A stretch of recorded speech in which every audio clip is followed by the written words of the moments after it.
नमस्कार दोस्तों, कहानियों की श्रृंखला में आज सुनेंगे ममता कालिया जी की कहानी कामयाब। लेकिन उससे पहले मेरा आपसे विनम्र अनुरोध है कि अगर मेरे द्वारा सुनाई हुई कहानियाँ आपको अच्छी लगती हैं और आपने अभी तक मेरे चैनल को सब्सक्राइब नहीं किया है तो सब्सक्राइब ज़रूर करें, लाइक करें और अपने दोस्तों और परिचितों में शेयर भी करें। बेल आइकन दबाना बिल्कुल भी ना भूलें। आज सुनिए कामयाब। हमारा घर उनके घर से सटा हुआ था। दोनों घरों के बीच दीवार थी जिसमें कोई खिड़की नहीं थी। काफी दिन सियासत में पापड़ बेलकर अब वे विधान परिषद के सदस्य बन गए थे। उनका एक पैर लखनऊ और एक इलाहाबाद रहता। दोस्ताना तबीयत पाई थी। अगर एक दिन को भी घर आते हमसे जरूर मिलते। कई बार ऐसा भी हुआ कि दोपहर में हमारे ही घर पर एक लंबी झपकी मारकर आराम कर लिया। दरअसल उनके ऊपर लखनऊ की बेगम कुछ इस कदर मेहरबान थी कि हाफिज भाई की अपनी बेगम हरदम तिनतिनाई रहती। बेगम लखनपुर ने पैसा खर्च कर उन्हें लखनपुर से विधायक बनवा दिया। हाफिज भाई लखनपुर खास से एक छोटा सा रिसाला आवाज निकालते थे जिसकी बिना पर उन्हें पत्रकार मान लिया गया। बेगम लखनपुर जानती थी कि दो चार नेता जेब में रखकर ही वे नाम कमा सकती हैं। उनके शौहर नवाब लखनपुर लंबे अरसे से बाईं तरफ के फालिज की चपेट में थे। वे अपने कमरे में पड़े रहते या सुबह के वक्त पहिया कुर्सी में अपने बगीचे की सैर करते दिखाई देते। उनके शरीर का दायां हिस्सा ठीक था, पर वे दिन भर में अपने दाएं पांव और हाथ पर जोर डालकर उस हिस्से को भी थका डालते। मालिश वाला दिन में 2 बार आकर उनकी मालिश कर जाता, लेकिन उनके अंग अंग में हर वक्त दर्द रहता। बेगम लखनपुर शौकीन महिला थी। उन्हें किस्से, कहानियां, लतीफे और पुराने गाने सुनने का शौक था। हाफिज भाई ने उनकी यह नब्ज पकड़ रखी थी। आलम यह था कि अगर बेगम लखनपुर को रात में नींद न आती तो वे फौरन हुक्म करती, हाफिज साहब को बुलाया जाए। नवाब बिस्तर पर लेटे लेटे कान खड़े कर लेते। उन्हें नींद बहुत कम आती और आती तो नींद से ज्यादा खर्राटे आते। जैसे ही खर्राटे टूटते नींद भी खुल जाती।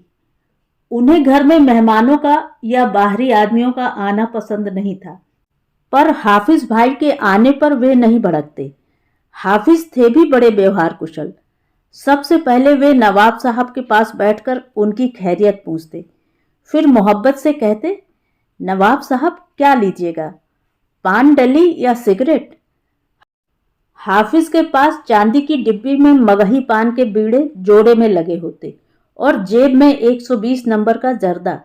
जोड़ा पान मुंह में रखते ही नवाब साहब की तबीयत मस्त हो आती।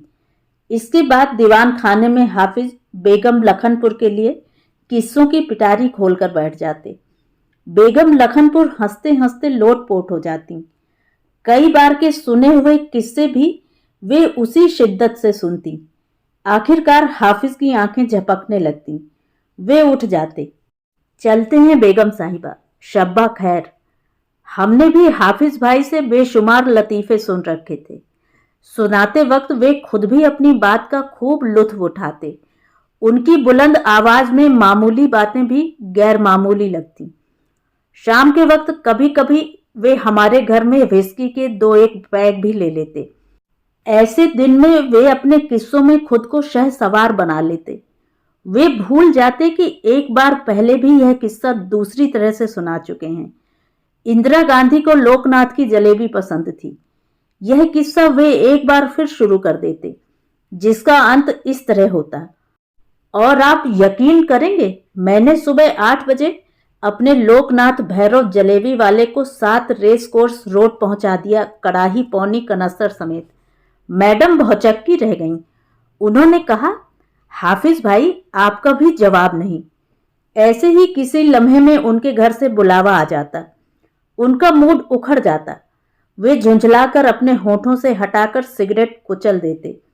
वे कहते, पता नहीं क्यों बेगम के सामने जाकर मेरी सारी शराब पानी बन जाती है। हाफिज की बेगम उनका विलोम थी। कहने को तहमीना हमारी पड़ोसन थी। उनसे हमारा मिलना जुलना नहीं के बराबर था। उनका ज्यादा वक्त अपनी बेटियों की या अपने रक्तचाप की देखभाल में कटता। बगल की धोबी गली में उनकी बहन सईदा रहती थी। खाली वक्त वे वहां काटती। हम इस मोहल्ले में नए आए थे। अल्पसंख्यकों से भरी इस बस्ती में हमारा ज्यादा जोर इस बात पर था कि हम सबको बता दें कि हम छाप तिलक वाले हिंदू नहीं हैं और हमारा सबसे पसंदीदा शायर गालिब है, तो सबसे अजीज गायक मोहम्मद रफ़ी और तलत महमूद। दिलीप कुमार और मीना कुमारी हमारे दिल पर राज करते रहे हैं और इन दिनों हम कुरान पाक का हिंदी तर्जुमा पढ़ रहे हैं। हाफिज हमसे कहते, अम्मा तुम कट्टर नहीं हो, यह साबित करने में अपनी जान क्यों हलकान करते हो? यह क्यों नहीं साबित करते कि तुम भी हम जैसे इंसान हो? हम उनकी बातों के कायल हो जाते।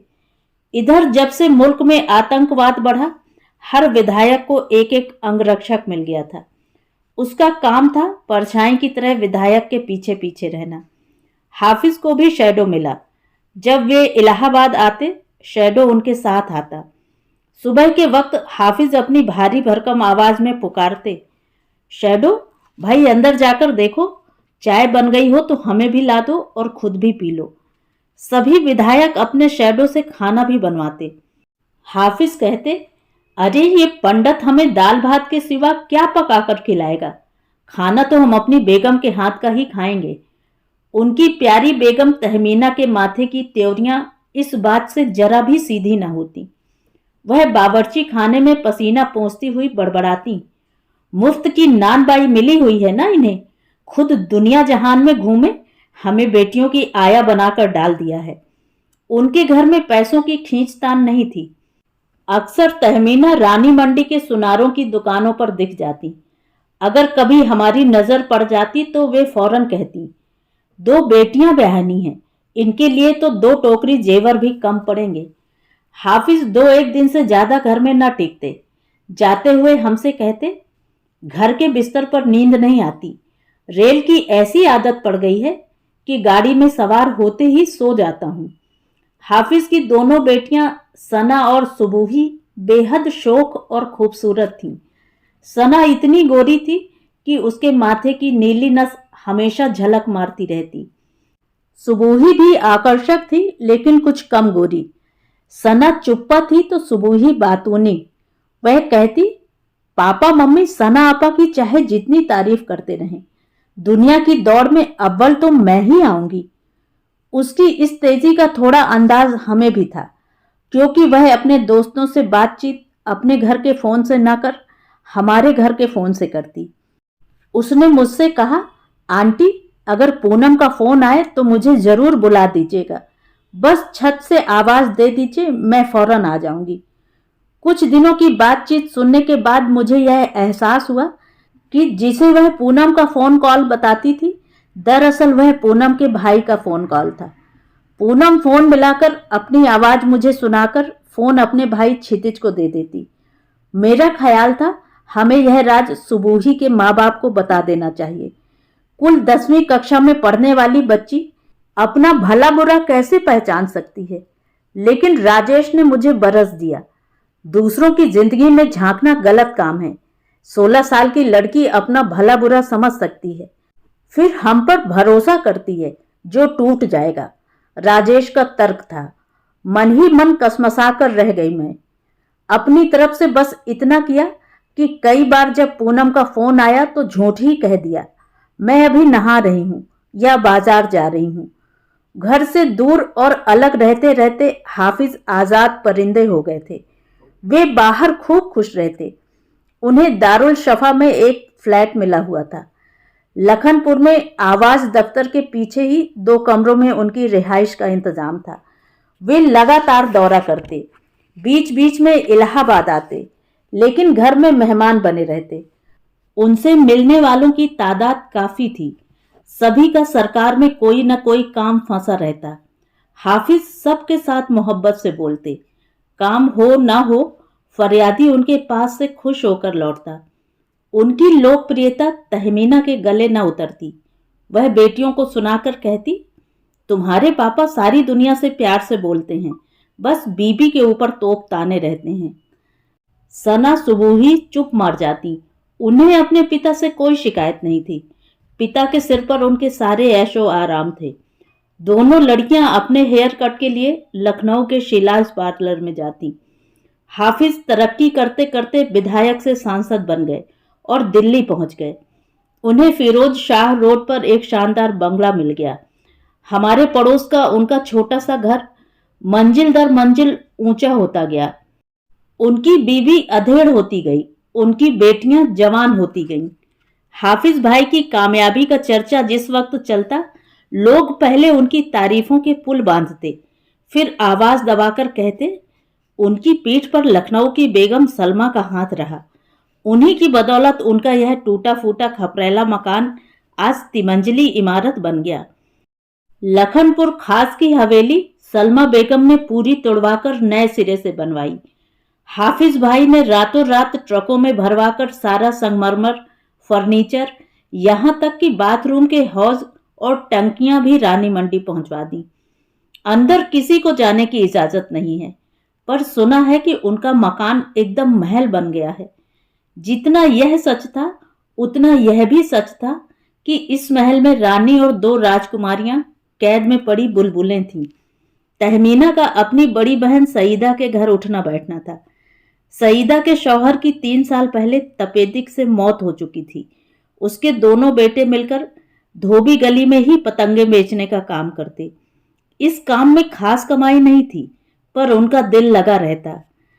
सईदा को वहम था कि ज्यादा मेहनत वाले कामों में फंसकर कहीं नदीम और फहीम भी अपने बाप की तरह तपेदिक के मरीज न हो जाएं। नदीम और फहीम अपने हाल पर खुश थे।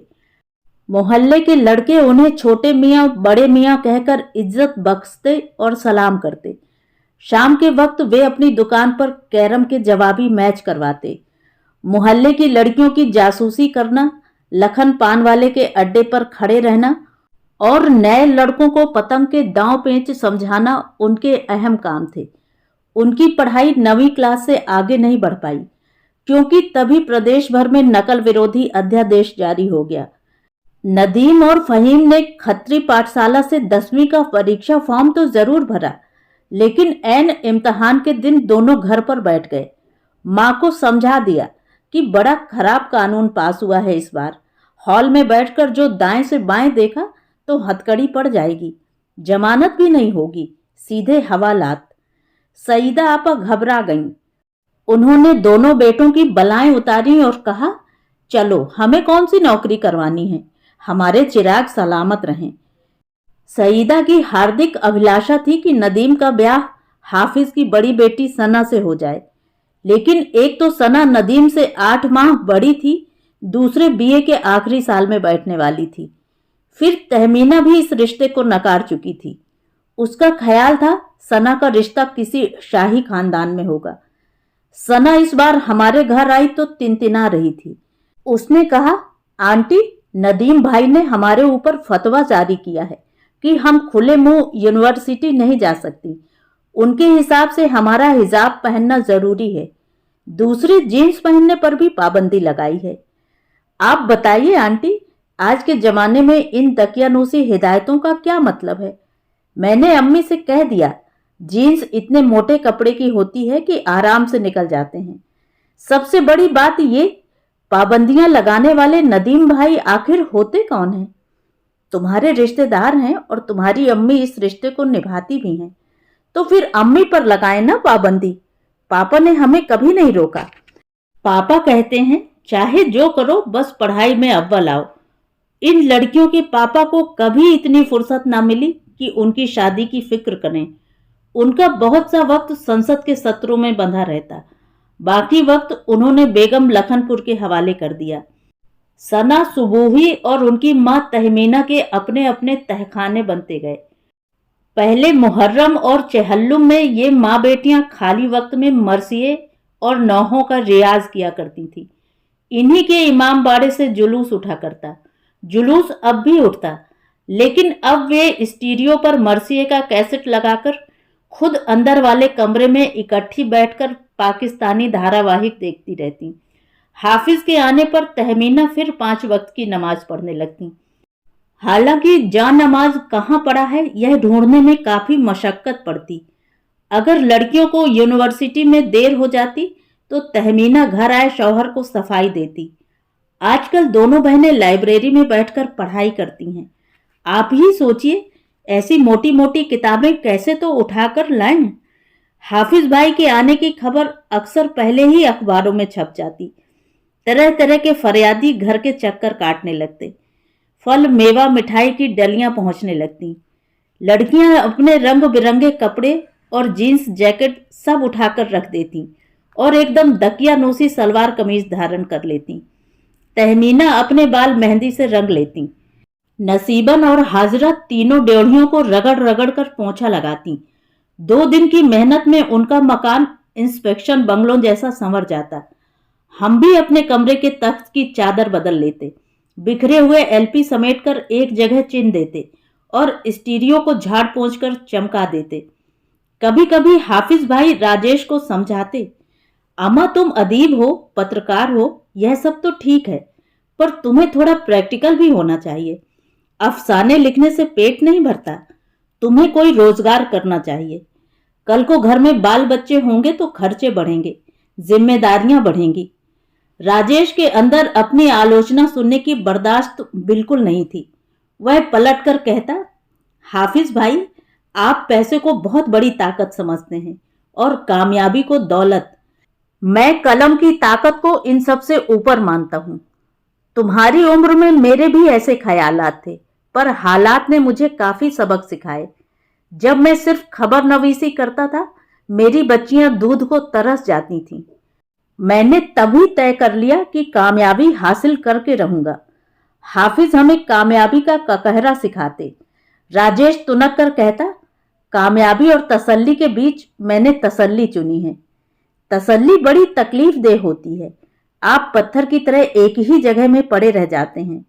बरखुरदार, अपनी पिटारी से बाहर निकलकर देखो, दुनिया किस रफ्तार से बढ़ रही है। ऐसे बहस वाले दिन हमें नागवार लगते। हाफिज अपने आप को बेहद कामयाब इंसान मानते। उनकी नसीहत पर तहमीना ने यह टोटका अपना रखा था कि जब भी वे घर आते, वह तेल का भरा चौड़ा कटोरा उनके सामने पेश करती। वे तेल के कटोरे में झांक कर अपना चेहरा निहारते और आंख बंद कर एक दुआ बुदबुदाते। उसके बाद कटोरे का तेल किसी फकीर को दे दिया जाता। अगर कभी हाफिज भाई को खांसी भी हो जाती, उनकी बेटियां कहती, हमारे पापा को दूसरों की नजर झट से लग जाती है। सना और सुबुही लखनऊ जाकर शीलाज ब्यूटी पार्लर में अपने बाल सेट करवाती। उनकी सलीके से तराशी गई भवें और रोम रहित रेशमी बाहें जता देती कि वे अपने रख रखाव पर काफी धन और समय खर्च करती हैं।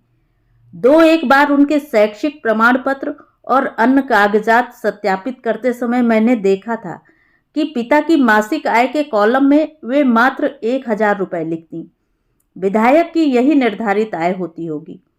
इतनी आय में हाफिज 2 घरों और 2 बेटियों का खर्च कैसे उठा रहे थे, जबकि इतने पैसों में एक घर चलाना भी आसान नहीं था। ये और कुछ अन्य ऐसे सवाल थे जो हमेशा हवा में लटके रहते। ये पूछे नहीं जा सकते थे। इनमें लोगों के दिमागी मिर्च मसाले मिल जाने पर तरह तरह की अफवाहें पैदा होती। एक अफवाह थी कि लखनपुर खास की हवेली टूटने के वक्त वहां का शाही खजाना हाफिज के हाथ लग गया, उसी के जलवे नजर आते हैं। दूसरी अफवाह थी कि हाफिज की बेगम तहमीना की मां ने अपने गाने बजाने की तमाम कमाई अशरफियों की शक्ल में अपनी दोनों बेटियों को बांट दी, उसी की बरकत दिखाई दे रही है।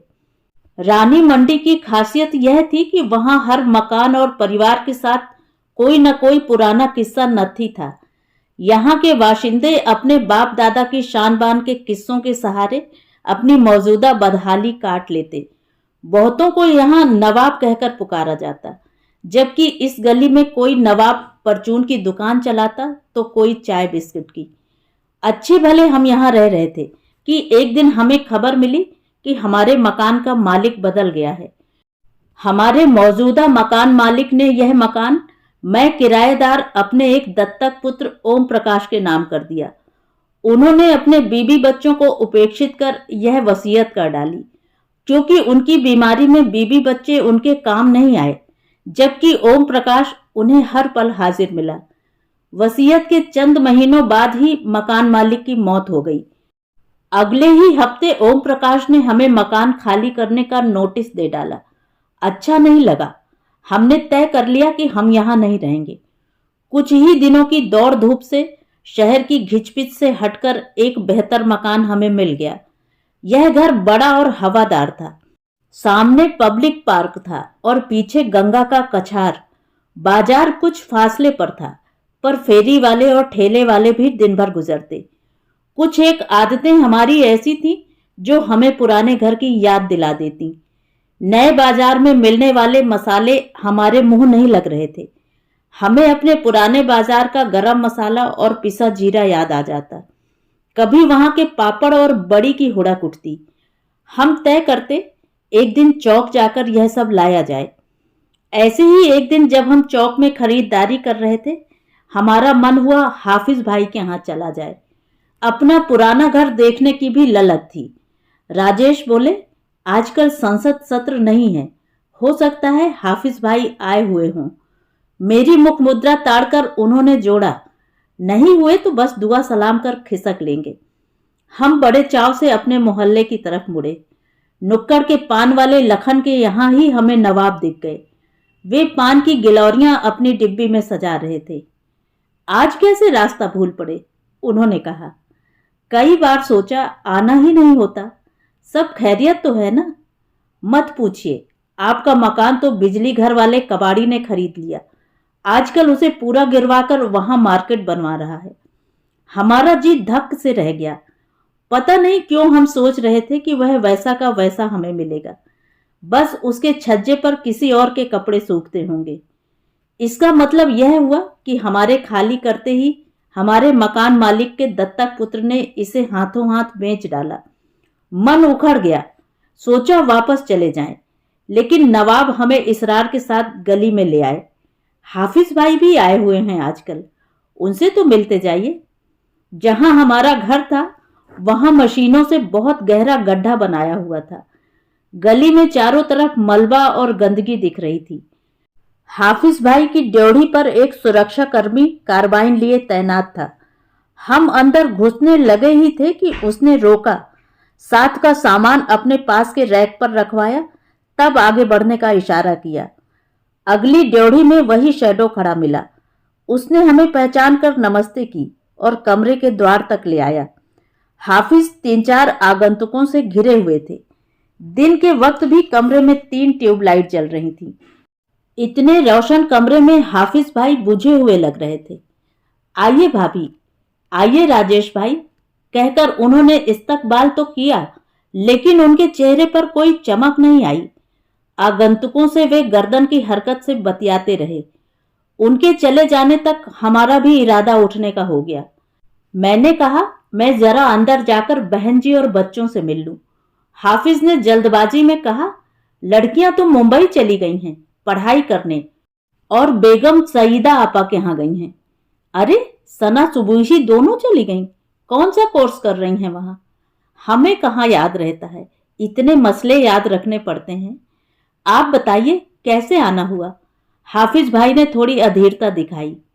कुछ नहीं, बस यहां से गुजर रहे थे तो आपका ख्याल आ गया।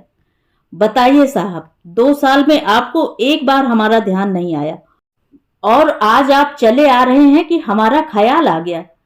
अब तक राजेश भी थोड़े खिंच गए। मैं भी हैरान हूं कि मुझे कैसे ख्याल आया। हाफिज भाई ने अपनी कुर्सी से उठने की कोशिश की। वे उठ नहीं पाए। उन्होंने आवाज लगाई, शैडो। शैडो ने अंदर आकर उन्हें खड़ा किया। उन्होंने शैडो से पूछा, और कोई फरियादी है बाहर? जी नहीं। शैडो की मौजूदगी में ही हाफिज ने हमसे कहा, कहिए आपकी क्या खिदमत करें? आपको अपना तबादला या तरक्की करवानी है तो कागज दे जाइए। बच्चे का दाखिला हो तो अगली बार मिलना मुनासिब होगा। और भी 2-1 केसेस हैं। राजेश का मूड पूरी तरह उखड़ चला। हमें अफसोस है, हम अपने पुराने दोस्त से मिलने चले आए। आप तो कोटा परमिट, तबादला, तरक्की के दलदल में फंस गए हैं।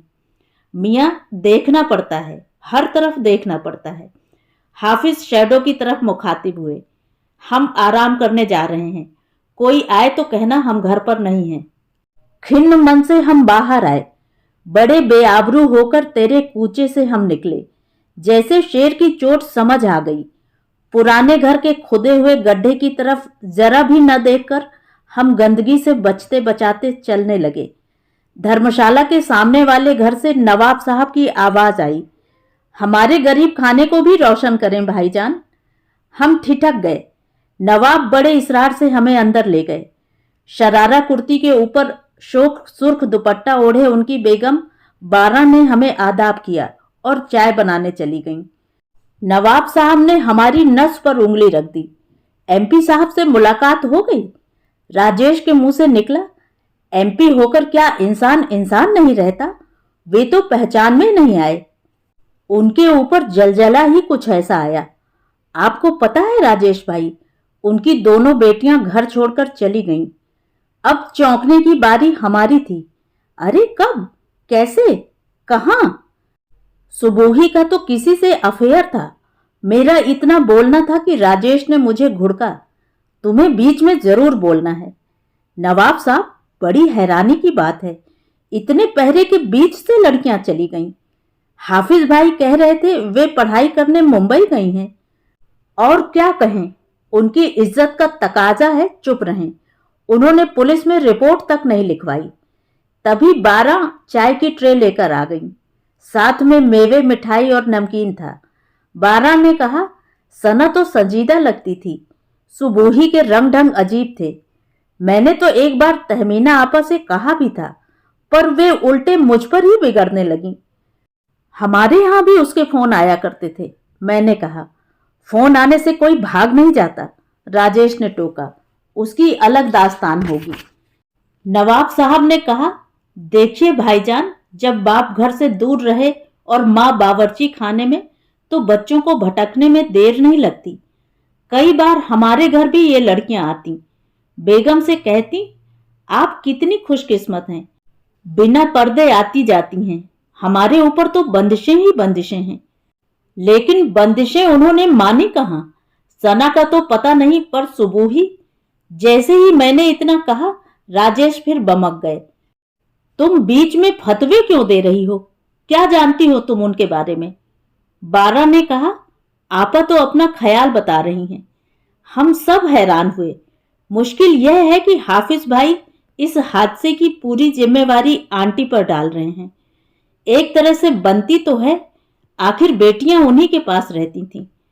आंटी की तबीयत बड़ी खराब रहती थी। वे बेचारी रात को नींद की गोली लेकर सो जाती। उन्हें क्या पता बेटियां क्या कर रही हैं। क्या हो गया उन्हें? एंजाइटी न्यूरोसिस, 12 ने बताया। उन्हें हर वक्त 2 फिक्रें खाए जाती। पहली यह कि उनके शौहर दूसरी शादी न कर लें। दूसरी यह कि इन लड़कियों की शादी कैसे होगी। इतनी खूबसूरत ज़हीन लड़कियों की शादी में क्या दिक्कत थी? आप नहीं जानते, हमारे सैयदों में पढ़े लिखे नई रोशनी वाले लड़के ढूंढना आसान नहीं। ऊपर से हाफिज भाई की मसरूफियत, भाभी साहब को हर वक्त तनाव रहता। मुंबई कोई इतनी दूर नहीं, वहां जाकर पता किया जा सकता है। सब किया राजेश भाई, पर कोई सुराग नहीं मिला। फिर मुंबई तो लड़कियों के मामले में मगरमच्छ है। 12 ने धीरे से कहा, यह भी पक्का नहीं पता कि सना और सुबूही मुंबई गईं या कहीं और। बड़े भारी मन से हम वहां से वापस आए। मेरे मन में रह रहकर यही सवाल टक्कर मारता रहा, हाफिज भाई अपने को क्या समझते होंगे, कामयाब या गैर कामयाब इंसान। तो ये थी कहानी। कहानी आपको कैसी लगी कमेंट करके ज़रूर बताएं।